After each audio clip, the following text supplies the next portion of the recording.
What do you know about the Tabernacle of David?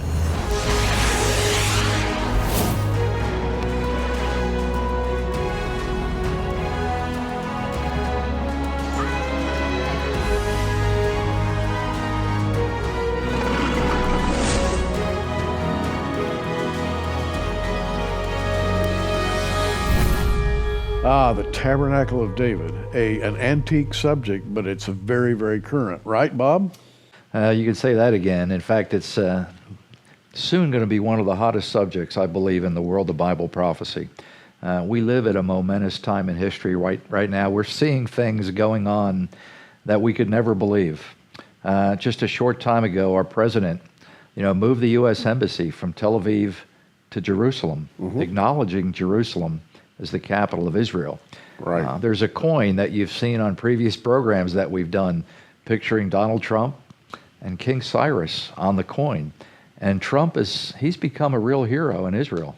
Well, the heroism part of it harkens back to what Cyrus did. After the Babylonian captivity, it was King Cyrus who came to the throne.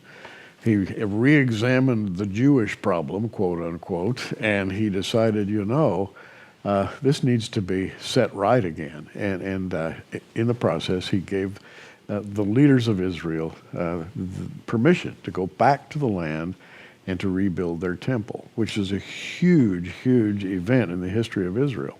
And in 1995, there was a law passed that basically acknowledged the thought of moving the embassy. Three presidential administrations passed on the opportunity.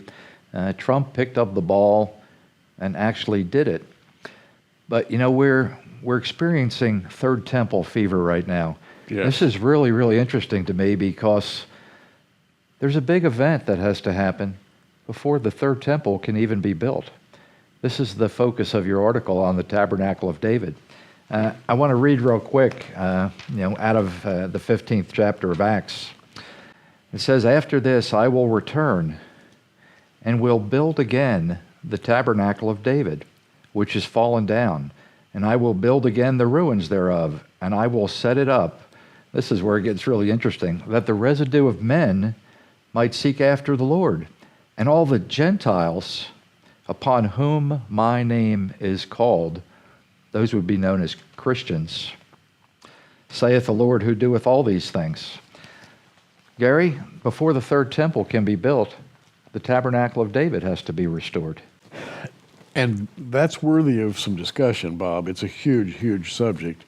And before we talk about what's being done by the Jerusalem Temple Institute today, let's look at where the quote came from that Bob just read. It came from the closing chapters of Amos. Amos the prophet, long time ago, wrote, "In that day," this is, by the way, Amos chapter 9, verse 11, "In that day," well, what day? He's specifically devoting his entire prophecy to the events that lead up to the day of the Lord. Blowing the trumpet in Zion. This is all future stuff.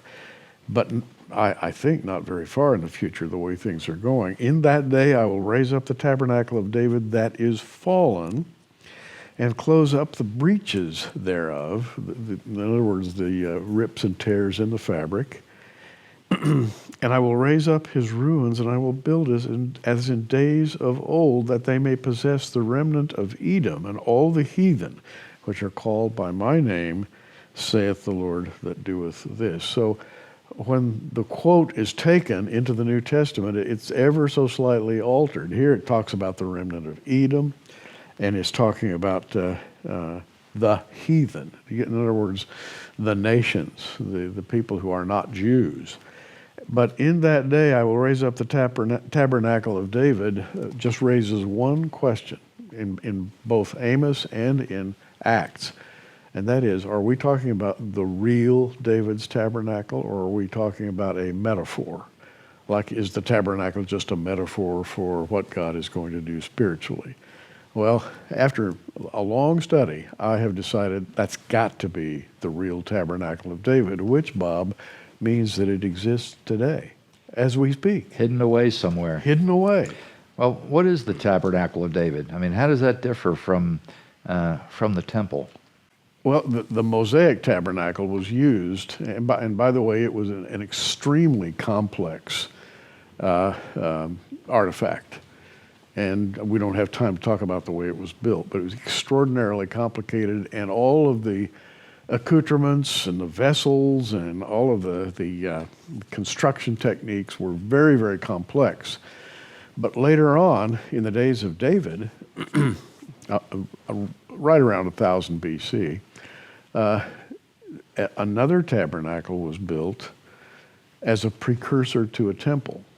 The Lord spoke to David and said, I want you to build my temple, and I want you to build a place to house the ark.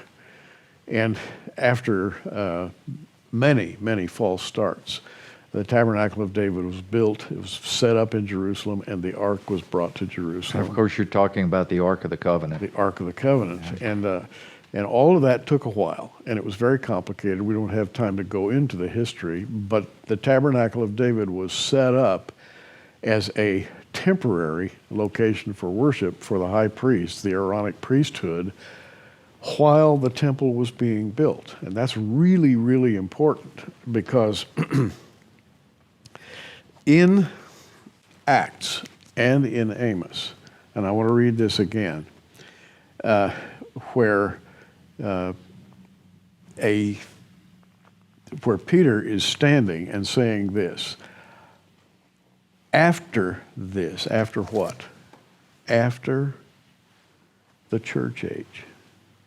Now he's talking about the age of grace and all that the Lord's going to do during the age of grace, and he summarizes by saying, after this, I will return, will build again the tabernacle of David, which has fallen down. I will build again the ruins thereof and set it up.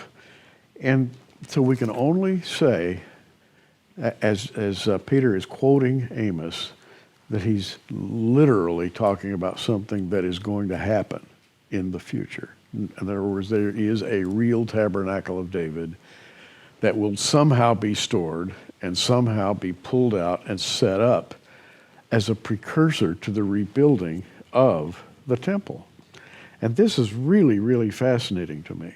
Well, the interesting thing to me is when we're going to get into the treasure hunt for the Tabernacle of David in a minute, and where all these things could be and might be, but the Sanhedrin were reinstituted back in June of 2005. And this organization is in full speed ahead for creating a prefabricated temple. When Billy Crone was here a few weeks ago with us, he talked about, the temple is ready. Yes. They have everything ready to go to put into a temple, but it's just kind of curious. They've created this prefabricated temple, almost like a stepping stone that they could set up in a matter of, I'm not sure, weeks or months or how long it would take. But that is, there is temple fever in Israel right now. And here's the thing that the Sanhedrin are saying, and I've quoted this in the article.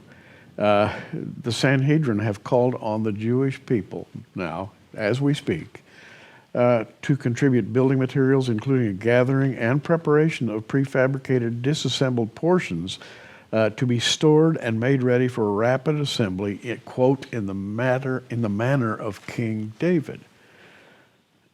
Well, to say in the manner of King David summons up history, and these people know their history, I'm sure. And we know a little bit about Jewish history. We know that David set up the tabernacle. He brought it up to the Temple Mount, had it set up, and then he had the ark brought up and put in that. And the whole idea that David had was this is only a temporary location. The temple is going to be built, and we're going to move everything into the temple. Well, that is what the Sanhedrin today are calling in the manner of King David, so they have plans. And of course, that temple or that tabernacle of David moved around over the years. Tracking this through history is kind of an interesting trek through the Bible. But do you remember a few years ago when we were in Israel? Yes. And we were at Shiloh? I remember. And we stood on the site of where the Tabernacle of David was there. I think it was there for 400 years, if I remember right. But while we stood there, we were part of a solar eclipse. And I know you remember it. It was a memory that neither one of us will ever forget. You know, we were actually standing in this place at that point in time. We were walking toward the tabernacle location, and we're just maybe a couple hundred feet away when we really noticed that eclipse, solar eclipse, and it made me look up and just wonder. I mean, what can you say? It added drama to an already dramatic situation. You mentioned the Jews being very familiar with history. You know, you've got a 1611 version of the King James Bible there, and in that Bible is the book of Maccabees. Yes. And there's something really interesting in the book of Maccabees, a Well, there historical is. clue. And I'm going to read from 2 Maccabees, chapter 2, verse 4.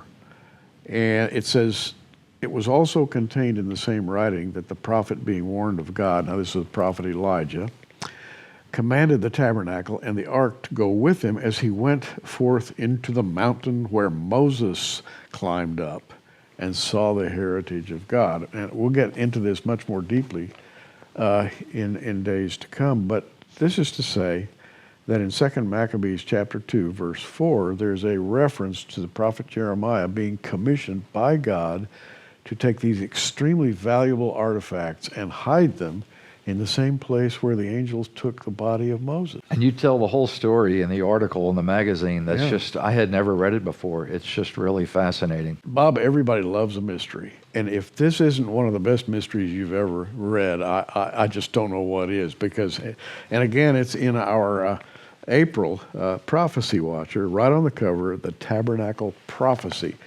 And the story is, number one, Peter stood up and made reference to the Tabernacle of David, quoting Amos. Amos, on the other hand, is hearkening back to the days of Jeremiah, when Jeremiah was commissioned by God to go and hide that tabernacle in the very same place that Moses was buried. A long and wonderful story. Makes you want to go on a little archaeological dig with Randall Price, doesn't it? It does. You know, it's funny. Randall is digging in Qumran. Our friend Richard Shaw has been over to Israel a couple of times. There are all kinds of underground activities taking place that no one wants to talk about. These are all big secrets. What are they looking for? Are they looking for the Tabernacle of David? Are they looking for the Ark of the Covenant? Do they already have the Ark of the Covenant? They're prefabricating a temple. And what is the reason for the temple? To house the Ark of the Covenant. So do they have it? They'll never tell if they do. Believe me, they'll never tell. But the Bible is very clear, and I have wrestled with this for years before I finally settled on one method of interpretation. And what I wrestled with was, were the founders of the church, and was the prophet Amos talking about the real tabernacle, or were they speaking of a metaphor? As in Acts, where Peter says, "After this I'll return and build again the tabernacle of David." Is he just talking about the Jews restoring temple worship, or is he talking about the actual tabernacle of David? And if so, how would it happen? How would you find the tabernacle of David? That's a long time for something to be hidden away and not to have just rotted into dust. So just that the fact that he references repairing the breaches, exactly, to me tells me loudly and clearly that they're actually going to find the Tabernacle of David preserved by the Lord.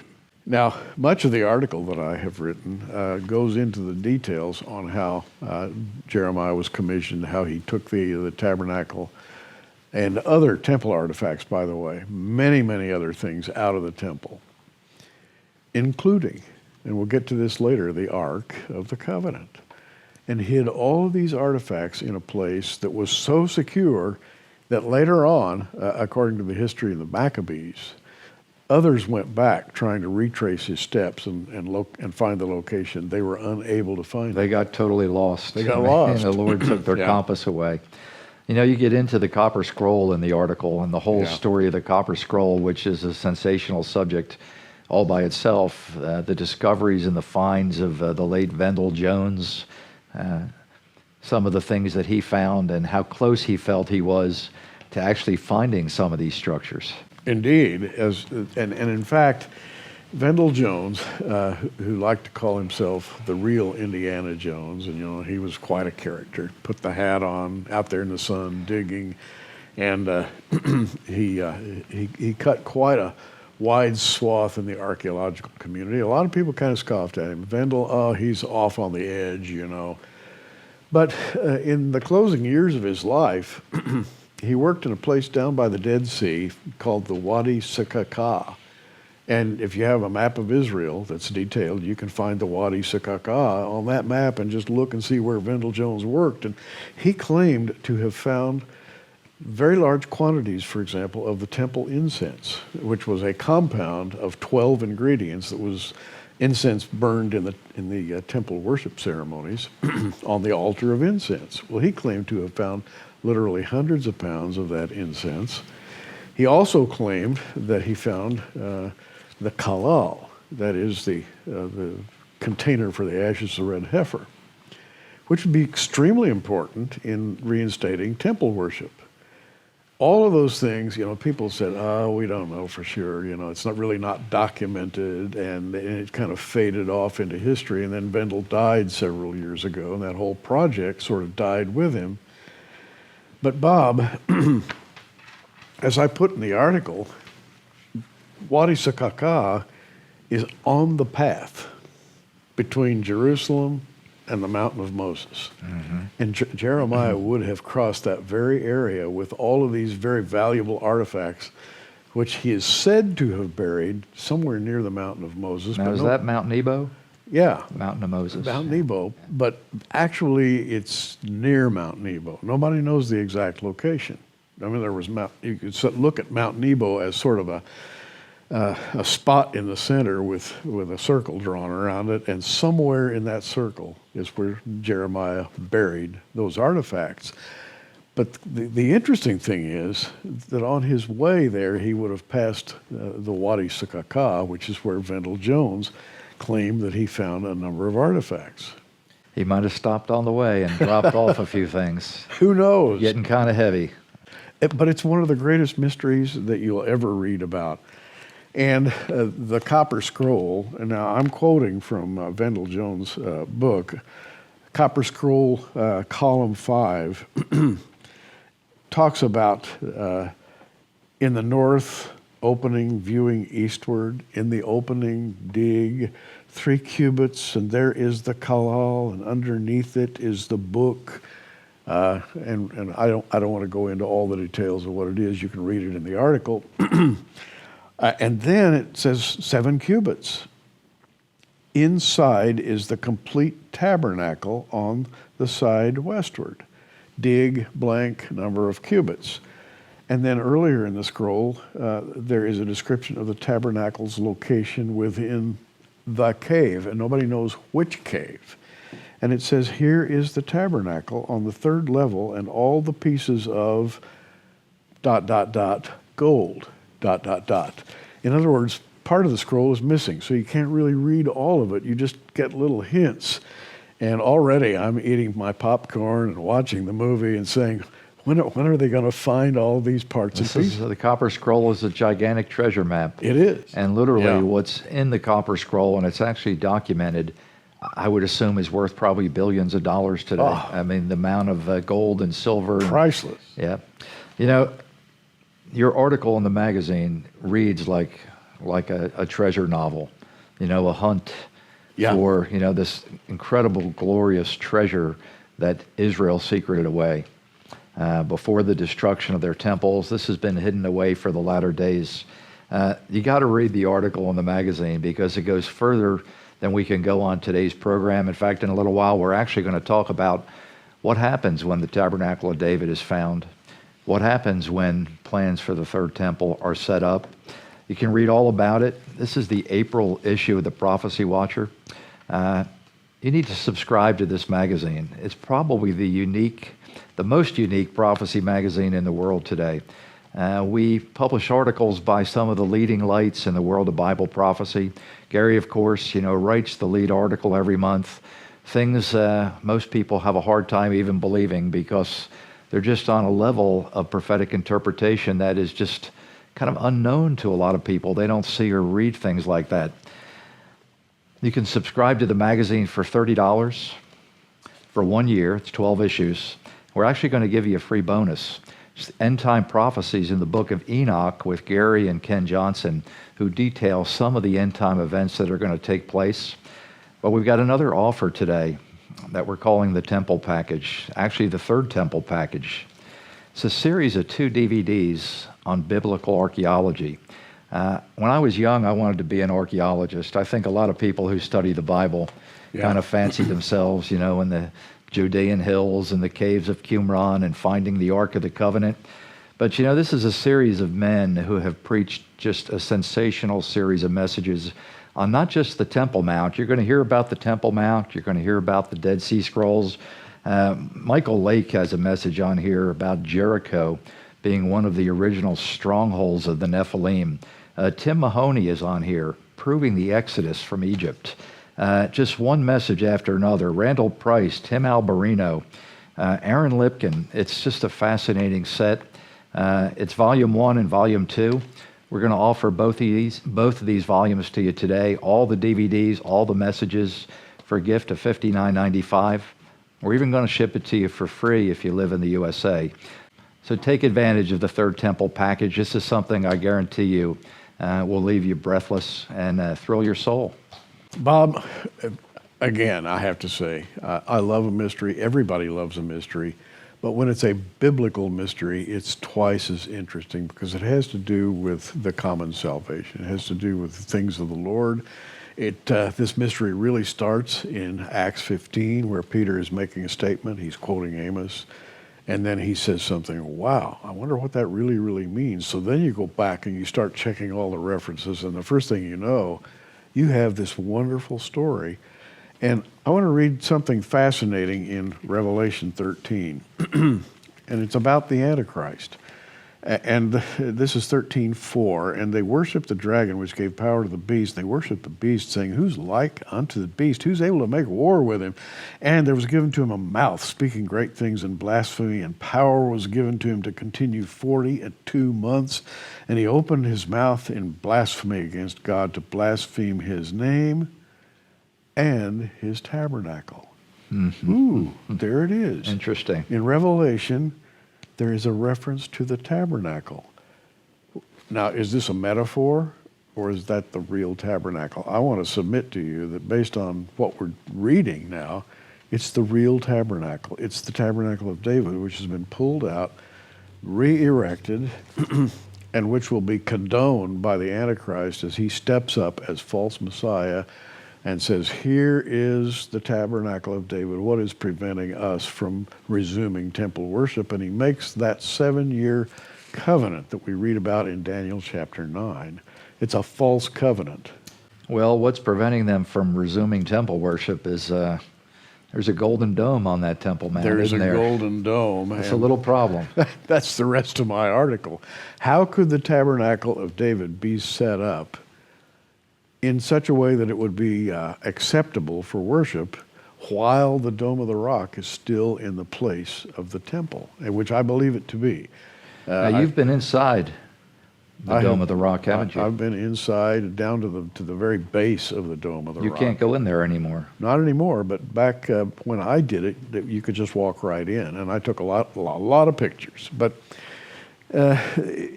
looking at the archaeologists' work over the last 40, 50 years, it's pretty obvious to me that the Dome of the Rock is the actual location of the Holy of Holies back in the days when it was destroyed, AD 70. And from AD 70 until now, that place has been what it is, namely the place of the rock.